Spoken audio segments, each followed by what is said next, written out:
What is going on, you guys? John Bicyclers here. Today we're back in the shop with our first crawler. This is my FTX Outback, the very first one, which started it all, by the way.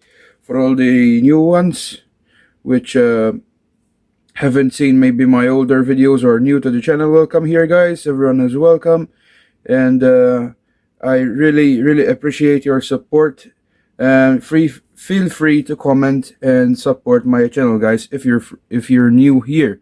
And thanks to all the followers that have been following me for a while and see what I do and appreciate what I do.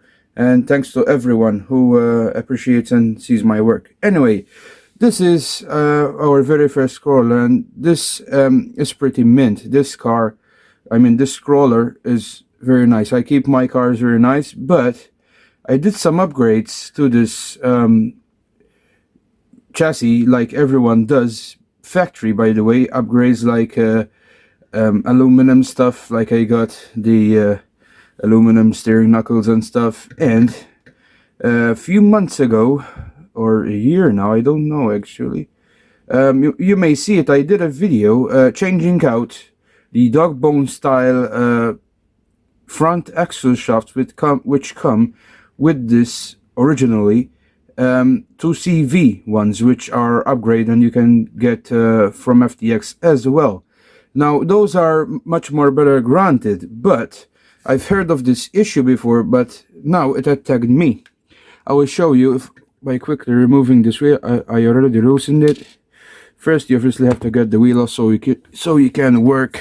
Okay guys, now here's what I am talking about. This right here is the CV part of the drive axle.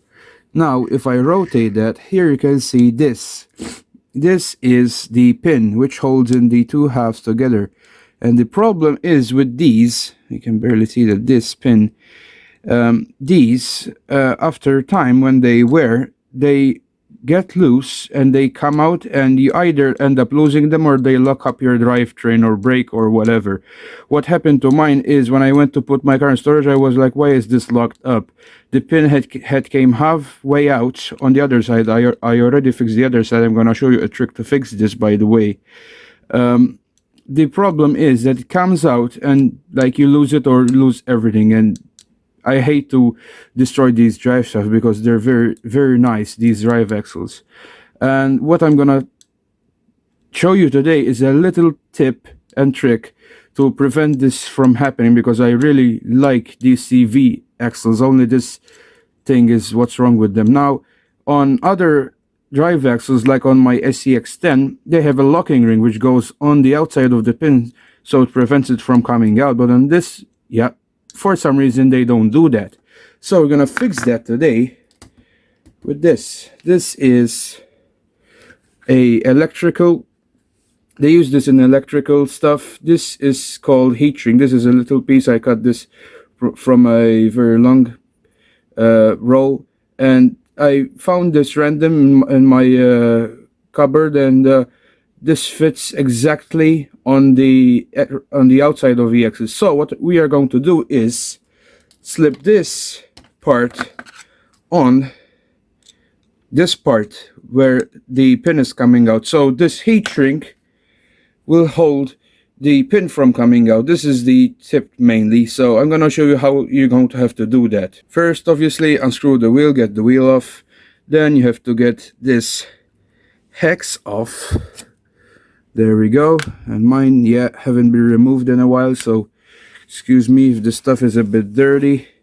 It's best to get all the dirt out, so don't damage your bearings, which are right here, by the way. I'm gonna have to repack these. Get a screwdriver in case of these Outbacks.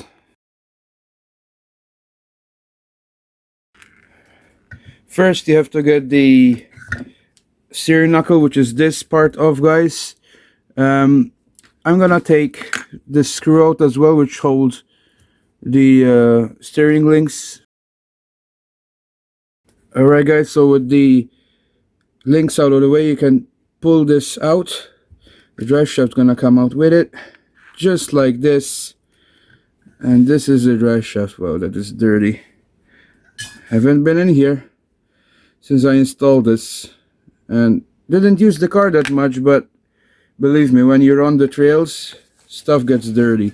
I mean, even with lubrication, you get it dirty because you push the dirt in and stuff. You know, these are like real vehicles, so it's best to clean up the drive axle itself.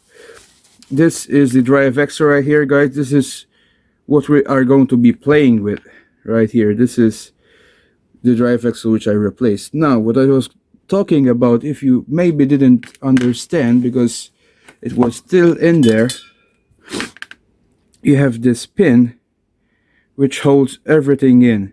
Come on, focus. There we go. This pin tends to come out. As you can see, mine is loose. There you go.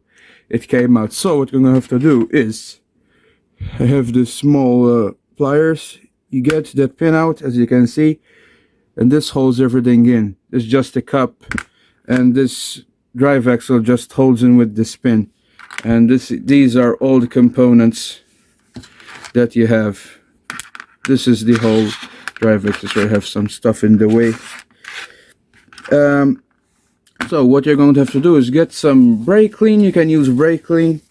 I'm going to have to degrease all of this so it's all nice and clean.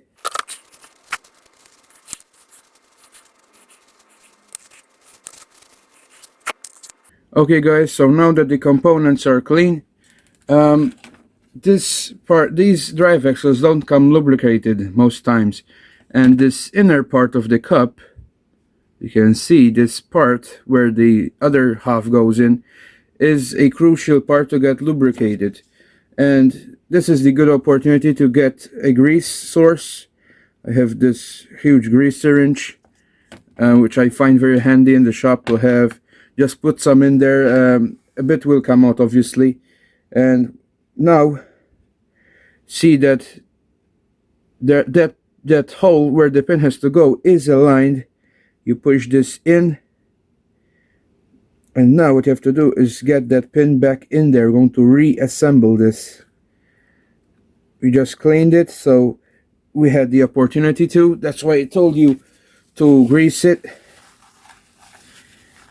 Now just clean the excess grease off. Alright guys, so when you get it all greased up and clean, it's best to clamp it up slowly. Do not clamp this tight in a vise and get the heat shrink. This one is very, very tight. I found it. I don't want ones which are bigger than this because I want a very, very small clearance, so we get a good fit. Now, a good tip for this is to get a screwdriver and pry it around it. Let me try to show you. It's very challenging to film stuff like this. Do not get my hands in the way. As you can see, it has that small clearance. You just get the screwdriver around it and just push on it, and it will go in. Okay guys, so I got it a bit more fit on there. It's not perfect, but let me show you what you have to do next. So I got some super glue, and it's, believe this or not, it worked for the other side. I'm gonna put a bit on the rear side of the drive axle, so it will go in and hold the heat shrink on there tight. It won't come out because there are no clearances for it to do so, but this is for reassurance, and you have to leave this to dry very good. You have to leave this for some time to dry, so you get a good, seal on this. The glue will stick on it and it will hold it. But what we can do actually is heat shrink. Actually, I got a small lighter, and you can heat shrink the upper part of it a bit, so it can get. Be careful when using this. I'm using this because obviously I am old enough to use this. I've been using this for a while, and now what that does is that shrinks it. Let me show you close. That shrinks it around the axle cup, so you get a good fitment and, you know, a good piece of work. So hopefully this is good. The other side came out good, so I don't expect this to not come out good, as you can see. That is the whole trick right there, and believe me, that should work. Okay. Alright guys, so I've let this all dry up. Now she's on there. And as you can see, the heat shrink is now fully sealed on there. Now what you have to do is reinstall the drive axle. This is going to be a repeated process. Alright guys, so now it's time to install the steering knuckle. And by the way, if you have these like bushings or shims that go on here, which are these, be sure to reinstall them, because you will literally mess up your alignment, and it will not drive straight, and you know, everything will not be in its order because your wheel may be tilted or something. My drive axle came out. So you just put this on, make sure the shims are on the right way, and you just screw it in.